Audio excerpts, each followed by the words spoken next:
Howdy ho, people. Welcome back. It's been a while.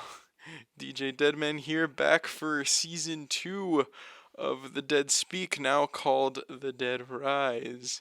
We've got a great show for you guys today, and I'm so excited to get started.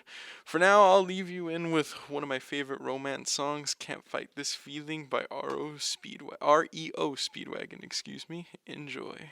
We're back. I apologize for the technical issues. I know that the song wasn't playing very correctly at the beginning, so I do apologize for that. But hey guys, welcome back. Like I said at the beginning, it's been quite a while since I came on the air. Honestly, I don't really have much excuse for it other than just been busy with school and everything. You know how it is for college students. Most of the people watching this are college students. At least I would make that assumption. Anyways, how you guys doing? How's everyone feeling? I know I'm feeling great. But in terms of what I've seen recently, not really. Today I wanted to take the opportunity to talk about the DC cinematic universe and where it's at, especially with the release of the new Black Adam movie that came out not too long ago. That one came out this weekend actually, so I shouldn't say not too long. But it's been an interesting project from what I've seen. A lot of people have given it very mixed reviews. I haven't personally seen the movie, but it was one that I was excited for, especially with Dwayne Johnson as Black Adam himself. But what I was really excited for was Dr. Fate was going to make an appearance of the movie. And as far as I can tell, he did all right. The movie seems to have a lot of what's the word I'm looking for? A lot of mid reviews, if that makes sense. A lot of people feel like it didn't go to the extremes that it could have gone into. But there was a cameo that I will not spoil, but it's got some interesting sort of cognotations to what's to come later on in the cinematic universe, which has been a mess as of recent. If you've been keeping up, there's been quite a few events that's happened since my last show. Ezra Miller has still been getting into some issues. They recently pled not guilty to I believe it was either a theft or robbery that happened a while back. They recently came back into the spotlight after going practically on the run, really. So there's no telling where that's going, but there's been this huge debate within the DC community about the whole Flash movie and how it's not been canceled. I say this because if you're not aware, DC was actually going to release a Batgirl movie. Um, this is where things get a little bit interesting. That movie was already wrapped filming. They were in the late stages of post-production. In other words, the movie was practically done. They were pretty much just adding a few last-minute edits. And Warner Brothers, who recently got bought out by Discovery, I believe, decided to cancel it and write it off as a tax write-off. Now this stinks a lot. Not only because that means the movie's not coming out, but it also stinks because that means it can never see the light of day, or else it won't be considered a tax write-off. And Brendan Fraser was making his acting return with that movie. He was supposed to play Firefly. For those of you who don't know, Brendan Fraser appeared in the Mummy trilogy. He played the main character. I don't know his name, but he recently made a return to acting, and that was going to be his first movie back. So it's very disappointing to hear that they canceled it. And then going into talking about the CW and their sort of DC Universe thing that's going on, because it's kind of crazy. Ever since the Arrow finished, and I believe Flash is wrapping up its final season, it's been in a weird spot. And recently, they released a trailer for a new show called Gotham Knights, which, not to be confused with the recent video game that came out not too long ago. I believe it also came out a couple days ago, which also has had some very mixed slash mid reviews from what I've heard. This show is supposed to follow, by the way, kind of spoiler alerts. I say kind of because really all that I'm going to talk about is shown in the trailer. So if you're one to really just hate any kind of spoilers, then you might want to avoid this part. But everything I am about to say is from the trailer. You could see it on YouTube. It's not really in depth, but it's essentially very similar to the game. Batman has been killed, and it follows his son, whom I don't know his name because I don't remember them saying Damien like in the comics, but we'll get to that in a sec. It follows the son trying to figure out what happened because he didn't know he was Batman, and now they're kind of accusing him and a couple of other characters for possibly murdering the Batman, and that's kind of what the show's about. But there was a lot of criticism from the trailer that I've seen, including some of my own. First of all, I want to talk about the possible bat suit that was shown, and I say possible. There's a scene where the person who's investigating it, which is Harvey Dent, who for some reason is in charge of investigating it despite him being an attorney, kind of leans forward over a body that has the Batman cowl. But if you look at the body, it's if that truly is Batman, that is one of the worst Batman costumes I've ever seen in my life. Like, that guy better be the dude from Dark Knight who was wearing hockey pads, cuz it's just ridiculous how low budget it was. Like, I mean, it's the CW show. I don't expect millions of dollars going into the project, but I feel like they just could have done better. Now, albeit it's definitely possible that that wasn't Batman. It could have been some dude dressed as him. Very possible. So that's why I wanted to leave that disclaimer. But let's talk about the main character, which is Batman's son. So for those of you who may not know, Batman has a son in the comics named Damian Wayne who becomes Robin. Now, in this version of Batman, it never said his name. I might be wrong, but I don't remember them calling him Damian, but that's fine. The name doesn't really matter. But they truly are changing the character. For example, as I said, Damian becomes Robin because he ends up training with the League of Assassins, same as his dad when he was young. This son of Batman doesn't even know that Bruce Wayne was Batman. I just find that very crazy, and like, he just seems kind of lame at the beginning. He's like this spoiled rich kid. He was holding like a party for some people. I don't know if they were friends or anything, but it's just, I'm kind of disappointed in that regard. There is a Robin. The Robin for Gotham Knights is Carrie Kelly, which is interesting because Carrie Kelly has only showed up in one comic as far as I'm aware of, which is my personal favorite comic, The Dark Knight Returns. And it's just interesting to see her as the Robin in this universe, instead of picking someone that we've seen before, such as Dick Grayson or Jason Todd. Personally, I would have gone with those, but Carrie Kelly seems interesting. But again, the costume is very. The costume doesn't even look like a Robin. It literally looks like someone bought like some special ops costume at Spirit and kind of like put it on. It just seems like they're going this route where they're like kind of taking away the comic book elements in a way. They're kind of like making it very how do I put it? Very realistic, but I don't think in a good way. For example, The Dark Knight was pretty realistic for a Batman movie.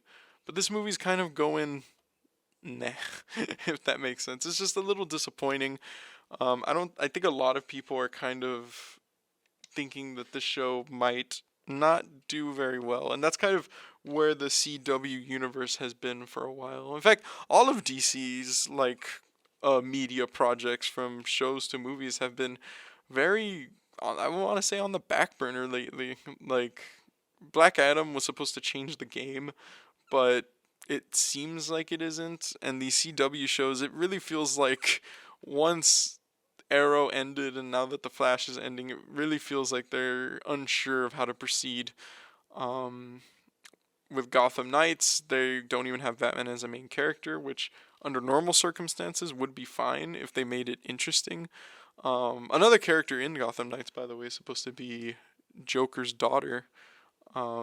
She actually looks fun. She reminds me a lot of Harley Quinn.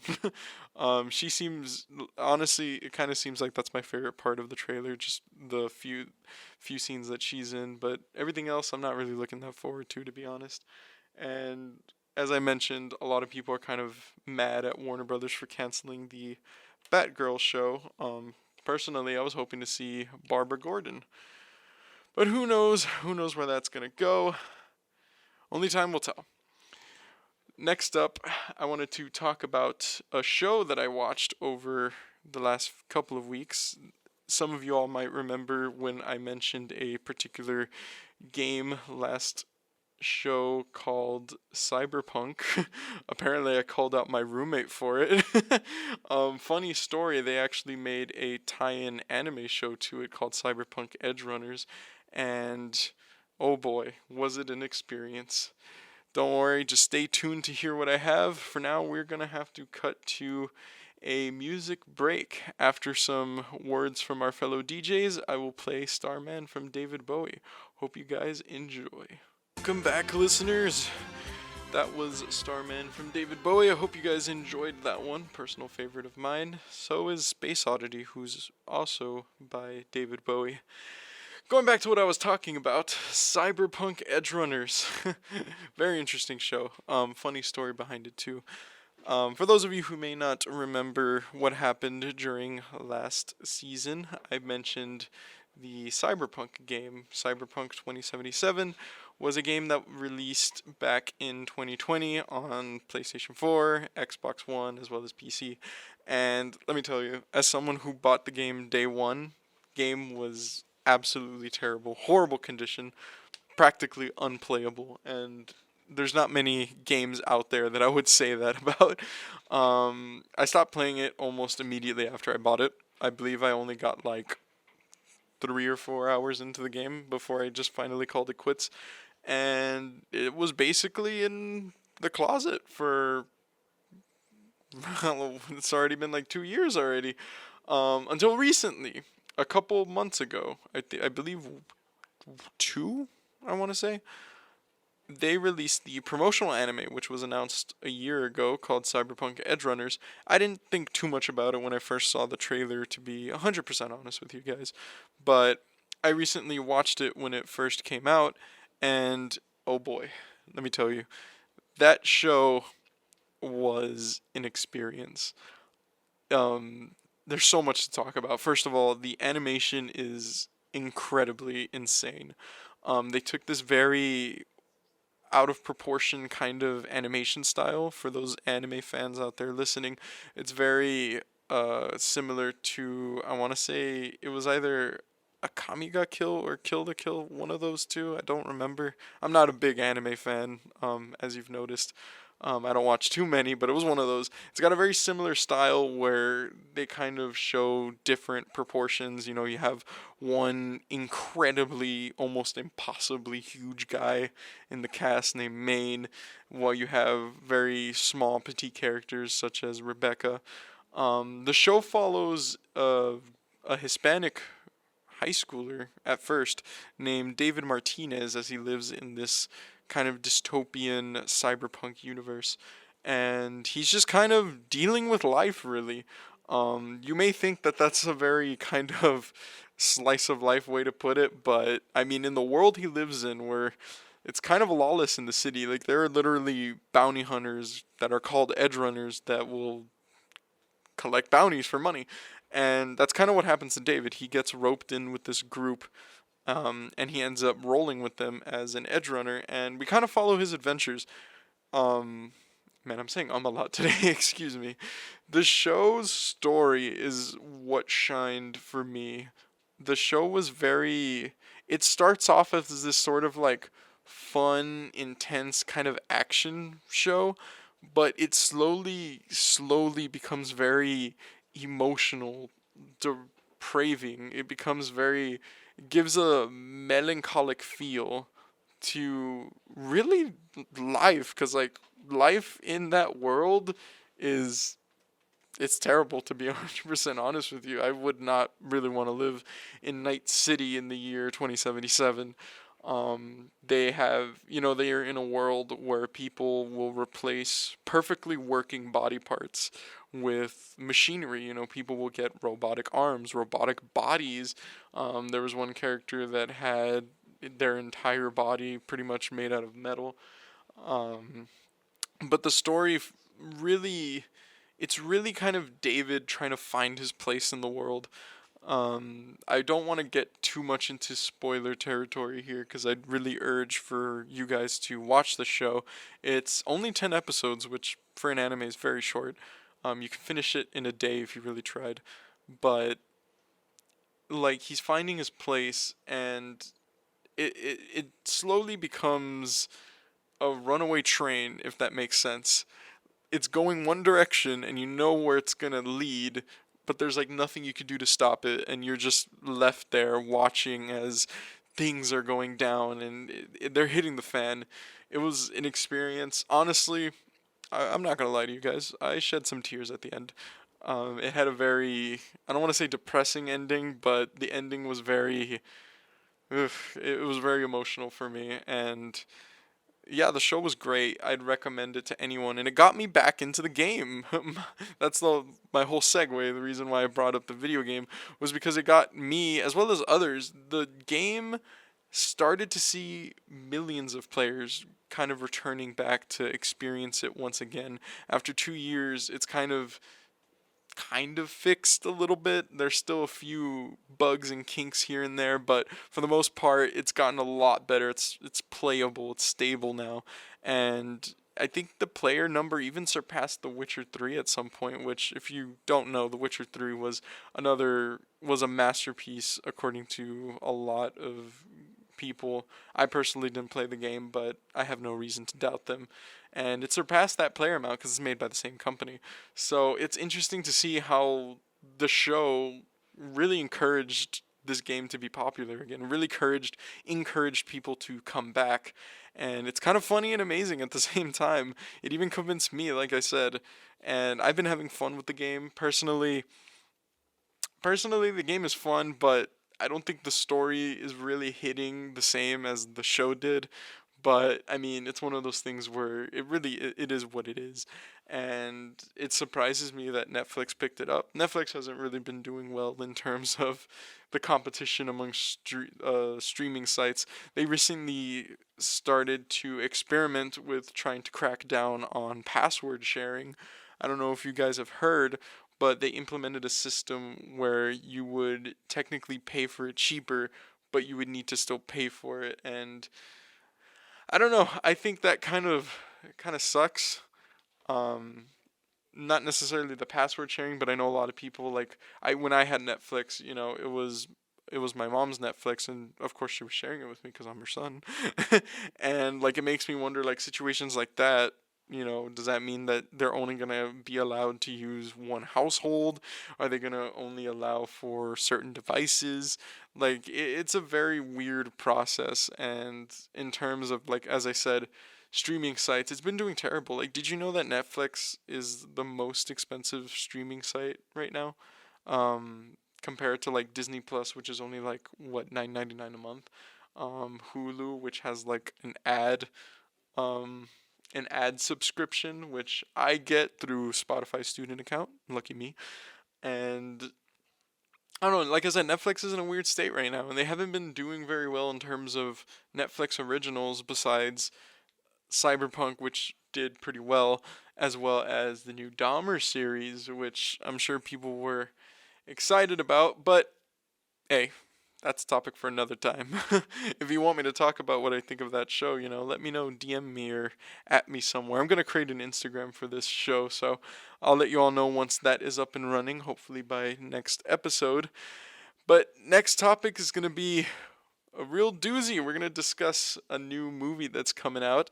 I will give you a hint. He's a mustache wearing plumber and his film. For now, I'm going to leave you off with another romance song, but this time we're getting into the more rock kind of genre when it comes to that. This is I Was Made for Loving You by Kiss. After these messages, I hope you enjoy. And we are back. That was Heartbreaker from Pat Benatar. Very, very underrated artist, I think. They also have done Hit Me With Your Best Shot, which I assume is what most people know her for, so that's probably where you've heard her, in case she sounded very familiar. Anyways, as I said before the break, we are going to talk about a particular film about a mustache wearing plumber. That's right, we are going to talk about the Super Mario Bros. Movie. I I didn't think we would ever get this far.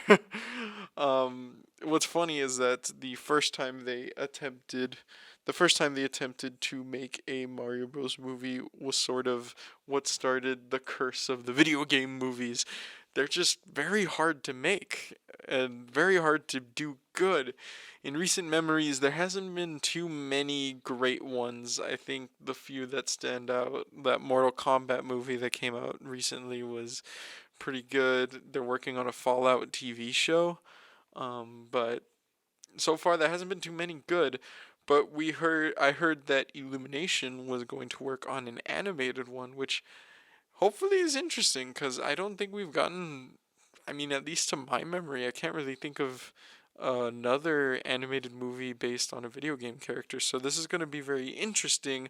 However, there has already been a bit of controversy regarding the casting of Mario. So if you don't know, the person who voices Mario in the video games, the let's go kind of deal, was voiced by Charles Martinet. I hope I'm pronouncing that right. He voices a lot of the Mario characters, as in like the humans. He voices both Mario, Luigi. He also voices both Wario and Waluigi, so he voices all four of them. And it's a very iconic voice. I mean, everyone knows what Mario sounds like, even if you've never played the games. And for whatever reason, the people in charge of doing the Mario movie made the decision to not cast him as Mario, but instead cast Chris Pratt. You may have seen a couple of memes going on when they first announced the casting, where basically they were sort of making fun of the fact that he was casted. Because, I mean, look, with all due respect to Chris Pratt, I mean, he's a great actor, I think. He sounds very mundane, and this is voice acting we're talking about. And this kind of led to a discussion that people were having regarding voice acting and normal acting. If you don't know, voice acting takes different skills than normal acting. They're both very different because you have to recall in acting, you're embodying the character, you're also doing actions as the character. But in voice acting, you don't really get that. You have to be in character in your mind and speak as them. So it's a lot harder to kind of come up with very unique and believable sort of voice lines. And this kind of brought up the conversation of Hollywood has this habit of hiring Hollywood actors instead of voice actors to do animated movies or to do any other sort of voice acting. And, there's nothing wrong with an actor being hired to do voice acting. I mean, some do great. Take Bowser. Bowser was the person hired to play Bowser in this Mario movie was Jack Black, and he did Kung Fu Panda really well. I personally love his voice, and he can do it. He has that skill set. But there are others who unfortunately, don't have it, and I think Chris Pratt might be one of them. The recent trailer for the Mario movie came out, and if you've seen it, you might know what I'm talking about. He sounds like Chris Pratt. He doesn't sound like Mario. Like, I can't unhear it. Some of his lines, he's like, "What is this place? Mushroom Kingdom, here we come." Like, it doesn't sound right. It doesn't sound great, and it's sad because there's so many other good choices in the movie for the voices. For example, Charlie Day is playing Luigi, and he sounds really good as him. As I mentioned, Jack Black was chosen for Bowser, and he did great in the trailer. I think he was a highlight. Who else?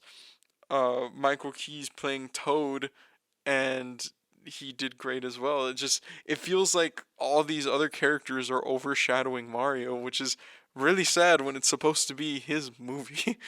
But hey, that's just my 2 cents on the matter. I really think it's not fair to hire Chris Pratt instead of Charles Martinet, who, by the way, is still being credited for the movie. In other words, he's apparently still going to make an appearance. As what character? I have no clue. I do not know who he's going to voice, but to me, it's very disappointing that instead of literally getting the person who voice acts the character in every single video game, they just, for whatever reason, just decided to go another route. But it is what it is. Only time will tell. Maybe the movie will come out to be good. Maybe I'm wrong. I know he kind of made he said in a comment during one of his interviews, I think, or maybe via Twitter, that he was going to try and bring something new or unique, but again, sounds like Chris Pratt. Speaking of voice acting and using good voice actors, I mean, this is a really awkward segue, but going into more upcoming movies, the Into the Spider-Verse sequel was supposed to come out a couple weeks ago. It was supposed to come out in October until they delayed it once more. I'm excited for that movie. I'm hoping it's going to be great. First one was one of the best Spider-Man movies ever made, in my opinion. So, getting into that, this next song, it's not usually what's in my playlist for this show. Usually I tend to lean towards rock, but I was feeling a little bit different today.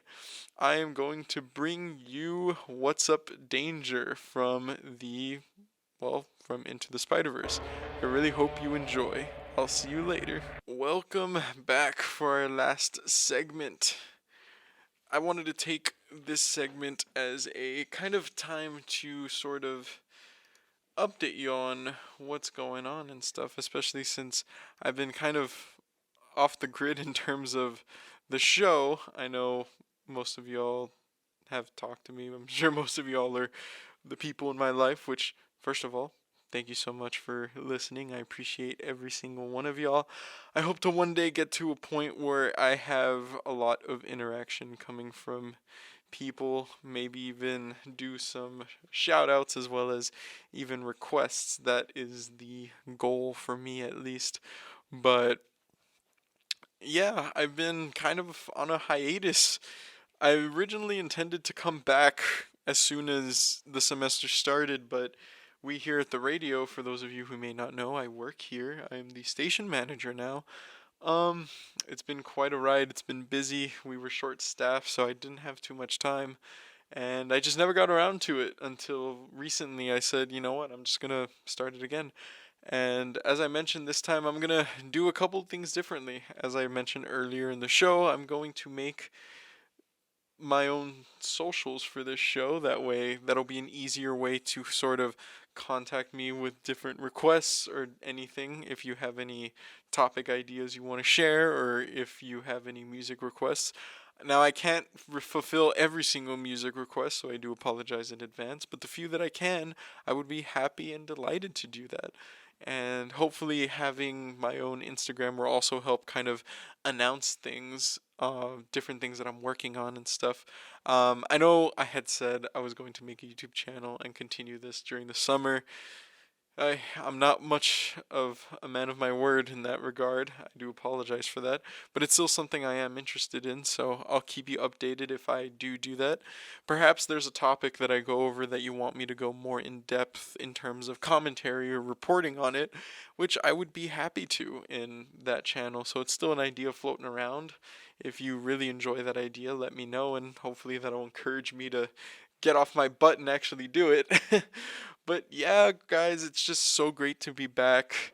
I already had some people message me on my Snapchat, so it's really nice to see that, really nice to see people interacting with me in that regard. So I thank each and every one of you, and I can't wait to continue this show. For now, that's about all the time that I have. I think I am going to play a longer song this time to leave you guys out. This is going to be one of my, I say one of my favorites a lot in this show, but this is one that we recently got here in the station, but it's a great one, I assure you. One of the greatest Super Bowl halftime performances, might I add. I'll see you in the next show. Here's Purple Rain by Prince. Enjoy.